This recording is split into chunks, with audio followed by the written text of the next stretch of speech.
Welcome to Securely Speaking, your go-to podcast for all things governance, identity, security, and compliance.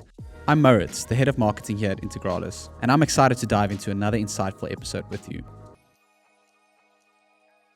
Welcome back to Securely Speaking. It's great to be back. We've had a bit of a break. Quinton is not joining us today. He's off having a bit of a winter vacation. But I'm very glad to be joined by Mauritz today. Mauritz Crous is part of our marketing team at Integralis, and you might have heard his voice in the background in all the intros, Securely Speaking, in all the intros. But today he's in front of the camera, and we're having a bit of a conversation today about ITWeb that concluded last week. So Mauritz, it's great to get you in front of the camera and have a conversation with you. It's nice to see you. How are you doing? Great. Yeah, thanks, Almero, for the great introduction. Yeah, no, it's great to finally be a part of the podcast I've been introducing every single episode. So it's nice to be here. Well, it's great. I'm glad that we can have you in front of the camera today. We just concluded ITWeb 2014, ITWeb Security Summit 2014. Sorry, my brain went for a spaz there for a second. 2024. I think ITWeb was, there's been an ITWeb in 2014. ITWeb Security Summit 2024. And it was a great few days. We were part of the Johannesburg exhibition and speaking and sponsorship. But it'll be interesting for me to understand or hear a little bit about your thoughts about, I think this was your first ITWeb Security Summit, but it was not just an attendee, it was also from a sponsorship perspective, it was figuring out stands, it was running prize givings, I don't know, there was a bunch of stuff that was involved. How did you experience ITWeb Security Summit for the first time, kind of with new eyes? It was definitely... Look, firstly, it was a great honor to be there. I think it's a great opportunity to be a part of I would say one of the biggest cybersecurity events in the country. But I think from a marketing point of view, it was a busy one. I was exposed to a lot of, there's a lot of moving parts behind the scenes that I think people don't really see. They walk around and they see all these pretty stands and all these great, activities throughout the day, speaker slots, but there's quite a lot happening behind the scenes. And I think from a marketing point of view and just from a sponsor point of view, being at this year's ITWeb, there was a lot of learning involved, I think, from an events point of view. Yeah. I don't classify myself as an events manager, but I think that kind of falls into the portfolio. And it was a great learning experience. That's what I'll say. But I think arriving there at ITWeb, definitely, it was busy, it was jam-packed. But yeah, I think we'll touch more on that later. But I really had a great experience. So for those people inside the company and for those outside the company listening to the podcast, I think just give people a quick rundown of what kind of all the activities from Omada Integralis' perspective entailed. Who was there from our perspective? What did we do? What did you guys organize? Kind of give us a rundown of what all the stuff is that happened those 2 days. So I think, the first thing that was quite important for us is we wanted to take a partner with. So for us, we kind of decided to take one of our very trusted IGA partners, Omada, and kind of just working with them, trying to understand how can we understand, firstly, what's the theme of this year's ITWeb. So I think, to start things off, this year's ITWeb was focused on cybercrime. There was a report, I think ITWeb posted on their website saying cybercrime is predicted to cost over $8 trillion in 2023. That's the world's third largest economy, after the US and China. So for us, it was very important to understand, okay, what's our messaging? How do we fall in line with this year's ITWeb topic? So I think, to start things off with, we really sat with our partner to brand accordingly as well, because I think that's a big thing. Messaging is very important when people walk around at the ITWeb. Do they understand who's Integralis? Do they understand who's Omada? And how do we brand that? Because first impressions matter. So not all attendees are going to have a conversation with you, you're going to have 5 minutes to speak to them. So I think from a branding point of view, what's the first thing people see? So wording was really important. And that's kind of where we started off with. We started having discussions around how's our brand going to, what is it going to say? How's it going to look? What are we going to be doing as sponsors to really draw people towards our stand? So that's kind of where we, got busy with our stand design, and that's everything. That's flooring, that's your backdrop, that's your wording on the backdrop. That's, oh my word, there's a spelling error on the first version we sent. There's a lot of back and forth. And a lot of final V2, final V3. I think all the marketing people understand. So yeah, I think it was a lot of designing that went with our designing, employees from both sides that really got busy with that, and we had to decide also how are we going to draw people. So what's our what giveaways are we running? How are we incentivizing people to come and speak to us? How are we interacting with people? And then I think also just knowing that, which I'll touch on later, our speaker slot, what are we actually going to be speaking about? And that's kind of where we handed that over to our directors and those facilitating the speaking slot to understand how can we tie that in with the topic. So there's more I can obviously share in that, but I don't want to bore everyone. But that's kind of in a nutshell what went down. But I think so. As you mentioned, so this year we decided that we've been attending ITWeb for many years. It's a conference that I've attended multiple times to network and collaborate with people in the industry and kind of see what's going on in the kind of macro trends as well as in the South African context.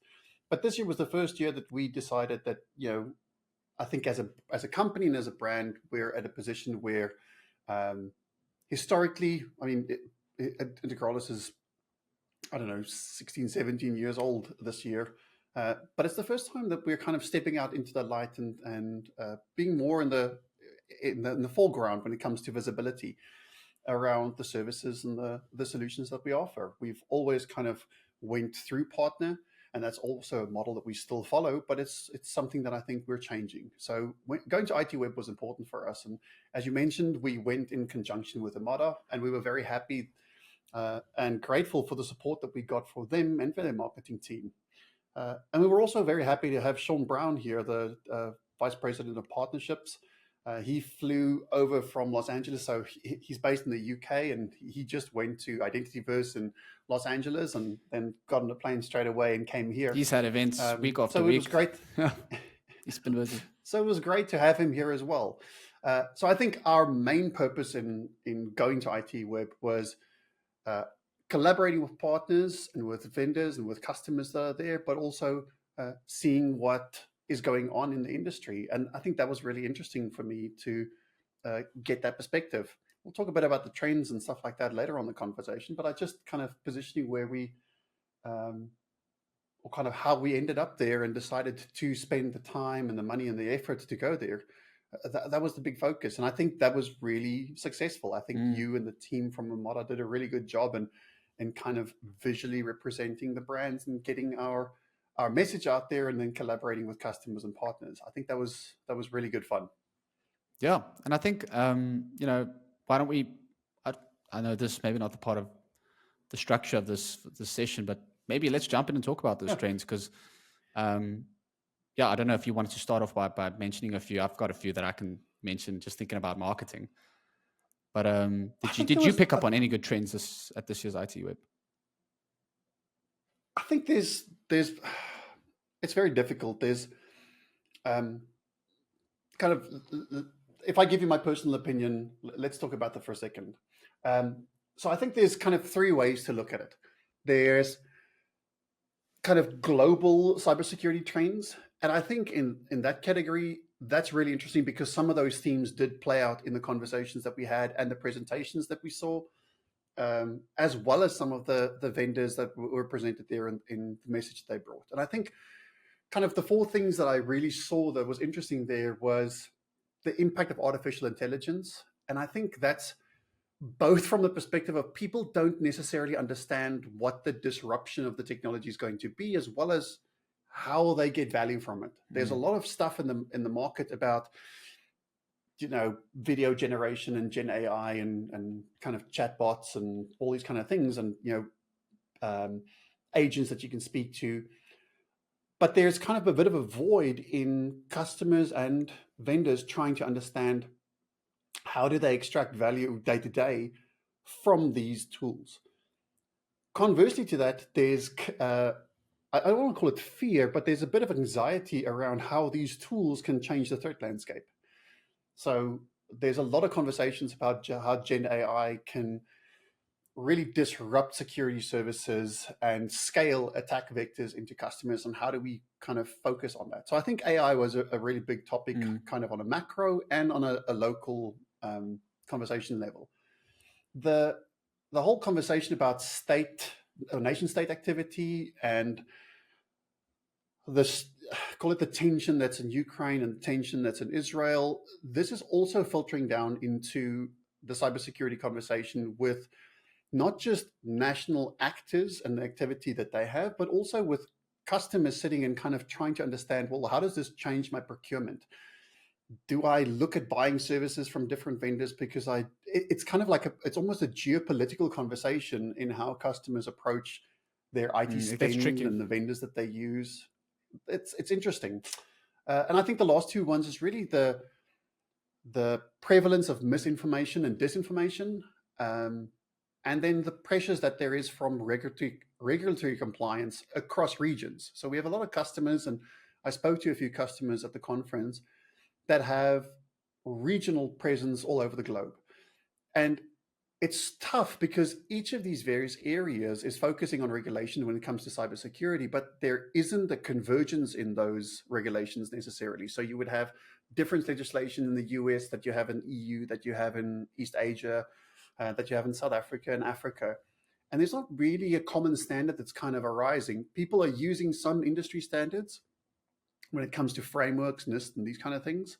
But when it comes to regulatory compliance, there is a big difference between what you have to comply to in different areas. So I think those four things was kind of interesting macro trends. Secondly, I think the thing that was interesting is when you looked at the vendors that were there.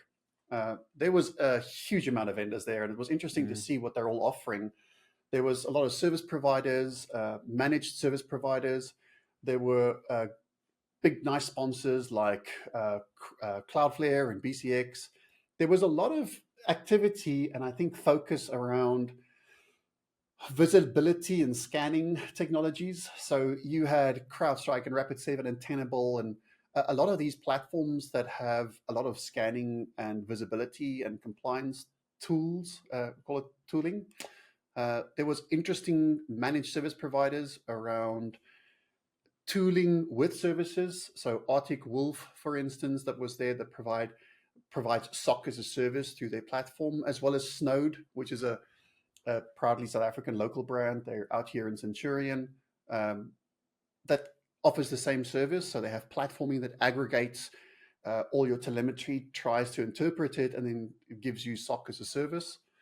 We had some interesting IGA and authentication vendors there. So ourselves with Omada, but then you also have had .next, you had Mobius Consulting, and then on the multi-factor authentication side, you had Silverfort and Okta and vendors like Manage Engine, Philip and the guys. Close was also one of them.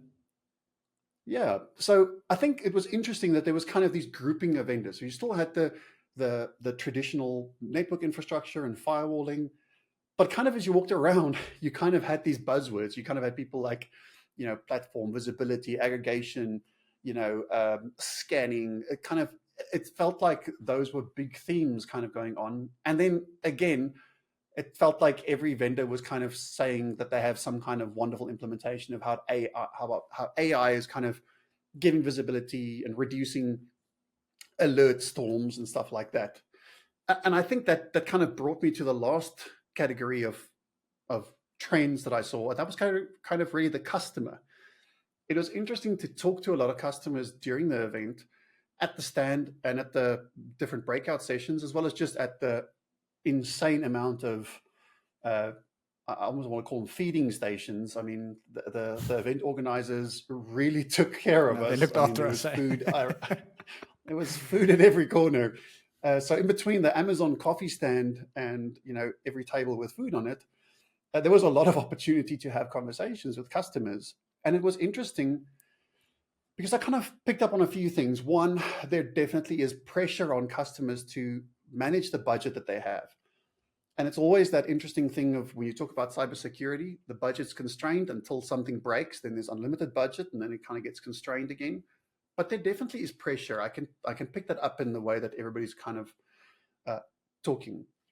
Secondly, it was interesting that there's definitely a skills shortage, and that resonated both from the customer side as well as from the vendor side. It was also interesting because if you look at the Snowed hackathon that was happening upstairs and some of the sessions that was going on, it was also a theme that kind of resonated about how do we build cybersecurity skill in South Africa? How do we build cybersecurity startups in South Africa? There was a few really good sessions with some VC guys and other people that successfully did it that kind of gave some pointers, which was really insightful sessions, I think. And then I think finally, I don't know if we're flooded with too many social media shorts or regulations or what, but there's definitely a sense of kind of fatigue that I kind of picked up at customers. They don't really know how to kind of adopt all of this. Everybody knows they need to do something about AI, but it's kind of like we don't have an answer for that now. We're just trying to keep the lights on, the plumbing on, most of the core infrastructure secure. So I think it's a tough time to be a CISO or in security. It's exciting. There's a lot of stuff happening. But I could definitely pick up that the pressure in both skills and budget and just the sheer amount of stuff coming your way is creating a sense of fatigue in some of the professionals that I was talking to. So trends-wise, I think macro at the event itself, and then at customers, those are kind of some of the things that I picked up. Yourself, what did you kind of hear while you were talking around? I think Walking I around want to and go talking to back. people on the floor. I think I want to go back to what you mentioned regarding just our messaging, and I think that's a big thing for me. Just walking, around these stands and observing from a marketing point of view, that a lot of the messaging that we, as marketing managers or consultants, do for people in the cybersecurity space, it's easy to use the easy kind of common jargon, whether it's protection, security, compliance. And I think if you walk around, as somebody that doesn't have a clue about this industry, you would have a tough time understanding what differentiates these companies from one another, because the messaging's the same, the offering is not. Yeah. So maybe there's kind of a point to be made to say that from a marketing point of view, we need to take a step back and say, hey, well, rather than the old school method of drawing people with certain jargon or whatever, let's be specific. Because I also picked up that a lot of the customers I engaged with, they kind of just wanted to cut to the chase and understand, what is your offering? We understand compliance, understand, you've got these, because we had governance, compliance. And I'll be the first to say that, there's some introspection to be done to say, how can we narrow down and be specific in our messaging? Because maybe that's what people want. They're fatigued. They don't want to see these, whether it's blog posts or on LinkedIn, certain discussions where, it's clickbait and it speaks about security or compliance. Or be specific and tell us more about your zero trust framework or so I think that's just something that I've picked up, I guess, as a trend from a marketing point of view, and something that I think needs to change. I think something that's complicating that conversation quite a bit is another trend. I think myself and Quentin did speak about this previously when we spoke about the identity fabric, is that another kind of common thing that you see subliminally in the background with a lot of the vendor offerings that's out there is that a lot of the vendors are branching out into different areas of, kind of, call it the identity framework or the identity fabric. So where you have traditional vendors that are I don't know, firewall, network perimeter providers, and you have vendors that are network activity scanning and logging vendors, and then you have IGA vendors or identity and access management, and then authentication vendors, and then privileged access management, for instance. Many of these vendors kind of capture a core market, and now they're trying to extend their offering into different areas. So you have vendors in the PAM space that is now also going into session recording, and now into password vaulting, and now into identity and access management with, for instance, CyberArk and some of the offerings that they have. You have vendors like Okta that traditionally started as a multi-factor authentication vendor and now also does many years ago, but they're kind of branching out in different areas of identity and access, now privileged access, now governance. You have traditional network monitoring vendors that are starting to do stuff like SOC services. And so I think a lot of these vendors are kind of blurring the lines between where they specifically played strongly in specific areas. And that really makes it difficult, I think, for a customer, because they would go and on feature or on buzzword and they would say, oh, but you do PAM and IG and identity management, for instance, whatever it is. And that's just a word. It's not necessarily a fully fledged service. And maybe that's okay if you're a specific vendor with a specific requirement, or sorry, customer with a specific requirement. But it really makes it difficult. And I think I see this more in larger customers, where we have customers that have every single tool that was kind of on display at ITWeb. And trying to consolidate those is really difficult. Trying to understand which of these tools plays really well in an area, which tool, and sometimes that's really easy. This tool is 100% this area, this one's 100% this area. But sometimes both of these tools have a large overlap in the middle that kind of they can both do. And it's a good thing for a customer to ask the question, can I displace one of these? Can I replace one of these? Can I kind of consolidate one of these? But sometimes that's really difficult to do because the 10% that you lose is not good enough compared to the 80% that a different product is necessarily providing to you. So apart from the fact that messaging is difficult because you have a short period of time to really articulate to a customer what's the problem you're trying to solve, that kind of problem, the lines between these problems are being blurred quite heavily. And I think that you could pick that up when you walked around the stands, that it's really exciting seeing all these vendors there. They have really compelling offerings, but there's kind of, it's very difficult to kind of understand, okay, well, what's the difference between these 7 vendors that all say they do the same thing? So I hear you say that, you know, there's introspection to be done in how we articulate the solutions that we take to market, but I also have a bit of empathy for the customer and for the vendors here that's trying to position solutions for problems that customers have. And maybe it's a great solution and maybe it's the perfect thing that the customer needs, but it gets lost in the noise or in 3 or 4 or 5 competing offerings. So that was really interesting to see as well. There was really cool stuff and really cool tech and really compelling solutions, but kind of matching the right requirement with the right customer with the right tool. I can see that that's difficult. And I think that's where some of this fatigue comes from that I saw. Yeah, I think that was interesting. Let's talk a bit about... Did you attend? Sorry, yeah. I wanted to say... I wanted to ask you if you attended any of the sessions at the breakout sessions. I don't know if you attended any of the breakout sessions. And I was all hands on deck. I wanted to, there was a few I identified and wanted to sit in, but I think as these things go, there was just no time to really be sitting in 2 sessions. But let's talk about a bit about our session. If we have time left, I think we're still good on time. We spoke about unveiling the dark truth, access for sale, only $300. And I know you and Quentin Hughes and Sean Brown danced on the stage a bit for us. So how did that session go? And tell us a bit more about that. I think it was good fun hosting a session at ITWeb. It's always a privilege to be able to have opportunity to talk to customers and to vendors and to partners on the stage. So we take the responsibility seriously, but also you want to make it informative and fun. So it was a tall order. It was a short session. I think the sessions are only 35 minutes long because you want to still give people the opportunity to have as many sessions as possible. And you also want to give the opportunity for questions and answers. So I think that the topic itself really was born out of our need to say, how do we provide value in 30 minutes?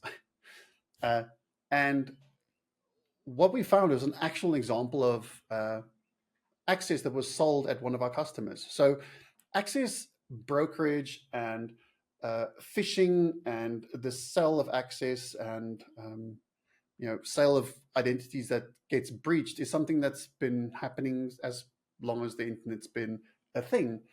And the selling of access is also something that everybody kind of knows occurs, but we kind of always have a distanced view of this. We see that in reports, and if it doesn't happen to us necessarily, we don't necessarily think that it's something that can. Yeah, but this is something that happened to customers of ours very recently, where somebody on the service desk sold their credentials with multi-factor authentication for less than the price of a standard Xbox.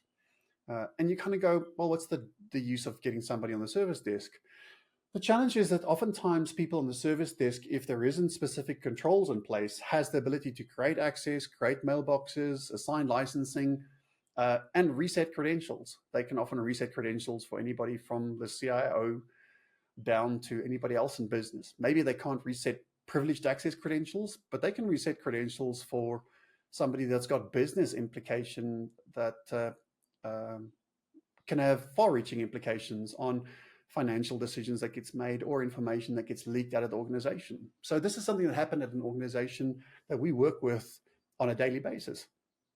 So we said, okay, if we position this problem as this isn't the only problem out there, and there's multiple ways that you can mitigate this problem, including how you work with multi-factor authentication, how you work with device access and things like this as part of zero trust frameworks. So there's ways that you can mitigate authentication challenges and credentials getting leaked or sold. But if it does happen, and if you don't have control over all devices accessing the organization, then how do you mitigate that when it happens? And one of the ways that you could do that is through having good identity and access governance in place and limiting what people have access to. So two of the core pillars that we build identity and access governance solutions on is security and governance, making sure that people have access to what they should have access to fulfill their role, and that's limited to their role. And when they transition out of the roles, those kind of gets removed with it. But then secondly, also, we know why people have access, who had access for what reason, because who said so. So if those controls are in place, then even in the scenarios where a credential does get compromised, the impact of that is minimized to the greatest extent. And there's other ways that we can integrate with platforms and have breach telemetry, and there's all kinds of other stuff that we can do. But we kind of wanted to try to say, if there's this problem and governance controls can help you mitigate that, how do we leave people after a 30-minute session with value? That's not just buy the product. Yes, the product's great and the product can do many things that's awesome. And that's where I'll always, I think, be really grateful for the work that started more than a decade ago with Armada. So Armada realized that it's really difficult for customers to articulate the requirements that they have and to put that into words and then in the business case and then implement it in a tool. So all the learnings from their consulting staff at the organization, their deployments that they've done, as well as the partners that are out there doing these deployments, was captured. I think the first version came out over 8 years ago in a document that's called Identity Process Plus.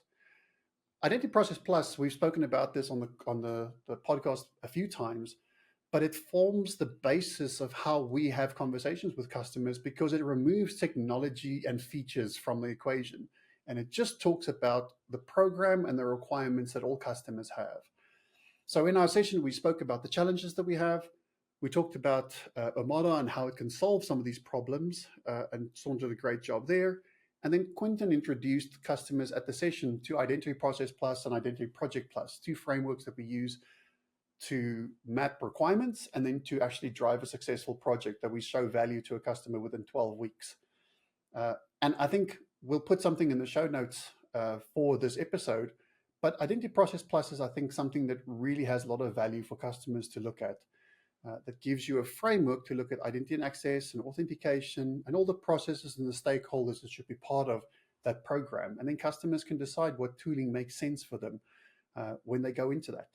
So that was what the session was about. It was great stuff. It was a good session. We had a few people there. We had some good conversations. We gave some giveaways. It was all around good fun.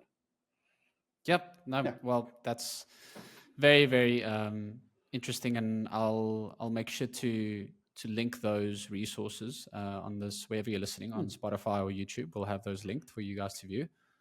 I think yes. Before you even blink an eye, I see that we're already out of time here. Yeah, so time is flown by. I wanted to give you the opportunity. I know you love the 3-word takeaway. So if you think back to ITWeb and the experience and what happened, what's the 3 words that you think describes that, and what's the takeaway that you have from it?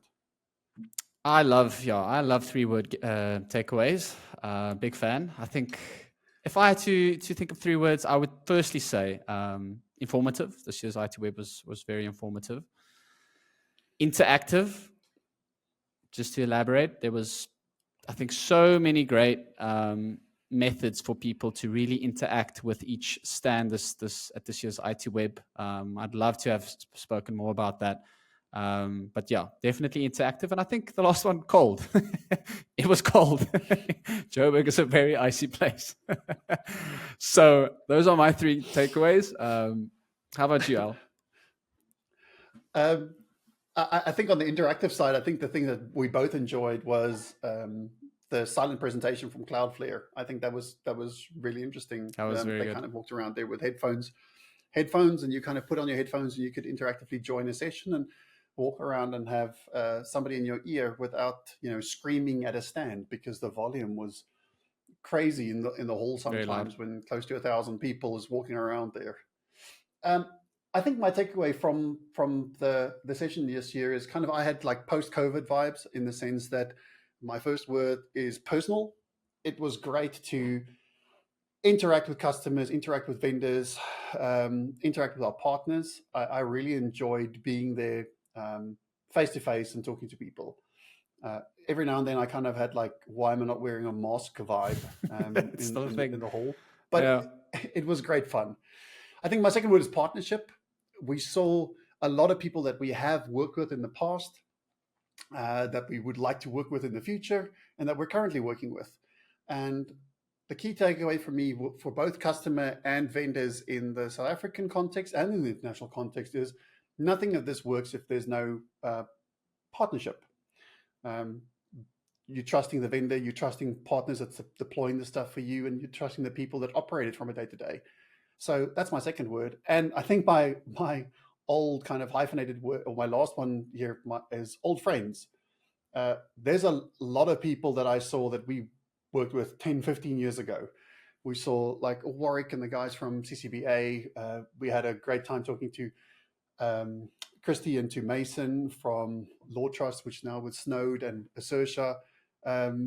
Patrick, that's a solid 8. There was just there was a plethora of people that I met up with. So I kind of, apart from all the themes and all the stuff that's there, I think my key takeaway for ITWeb was just being there in person and interacting with these people again. It was great fun for me. I really do look forward to doing it again next year, and I think we'll definitely be there. That's my takeaways. Awesome. Being there in person, that was the best fun. That's a good one. Mauritz, I mean, I think there's a bunch of stuff we could still talk about, but I think we need to end this one off for time's sake. It was great fun for me to have you join me for the conversation today. Thank you to you and the team from Armada for all the work that you've done. It was great fun. For those of you listening, please go check out the show notes. Links to Identity Process Plus and some other things will be in there. We really appreciate your time, and we'll see you on the next Security Speaking. Bye. Thanks, everyone. If you enjoyed today's podcast, leave a like and subscribe to stay tuned for our upcoming sessions. We'd also love to hear from you, so leave a comment in the comment section, or alternatively, reach out to us on www.integralis.coza/contact us. See you next time.